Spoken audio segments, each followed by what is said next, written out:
پہاڑوں کے حسین آغوش میں یہ نور کی دنیا، یہیں اہل بصیرت کے لیے طور کی دنیا۔ چراغ چشتیہ زد میں ہواؤں کے جلایا ہے، یہاں زرزری زربخش نے سونا لٹایا ہے۔ کس سے ہو بیاں شان تیری زرزری زربخش، کس سے ہو بیاں شان تیری زرزری زربخش، کس سے ہو بیاں شان تیری زرزری زربخش۔ خلد آباد صدیوں سے علم و ادب کا گہوارہ رہا ہے۔ سینکڑوں اولیاء اللہ اور سلسلہ چشت کے اکابر نے اسے آخری آرام گاہ ہونے کا شرف بخشا۔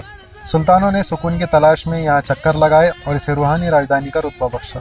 آج حضرت محبوب الہی کے محبوب حضرت منتجب الدین زرزری زربخش دولہ رحمۃ اللہ علیہ کا 739واں عرس مبارک ہے۔ حضرت منتجب الدین زرزری زربخش رحمۃ اللہ علیہ کمسینی میں حضرت بابا فرید الدین گنج شکر رحمۃ اللہ علیہ سے بیعت ہوئے اور حضرت محبوب الہی کے محبوبیت کے درجے پر فائز ہوئے۔ آپ چشتیہ سلسلے کے پہلے بزرگ ہیں جنہوں نے سرزمین دکن پر قدم رکھا۔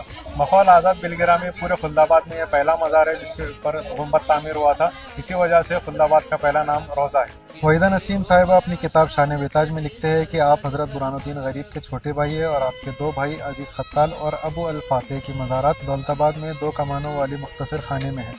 آپ کی والدہ، بہنیں سبھی کے مزارات خلد آباد میں موجود ہے۔ اس سے اندازہ ہوتا ہے کہ محبوب الہی کے حکم پر آپ اپنے پورے خاندان کے ساتھ دکن تشریف لائے۔ آپ محبوب الہی کے حکم پر اپنے حصے کے 700 پالتوں کے ساتھ دلی سے دکن روانہ ہوئے۔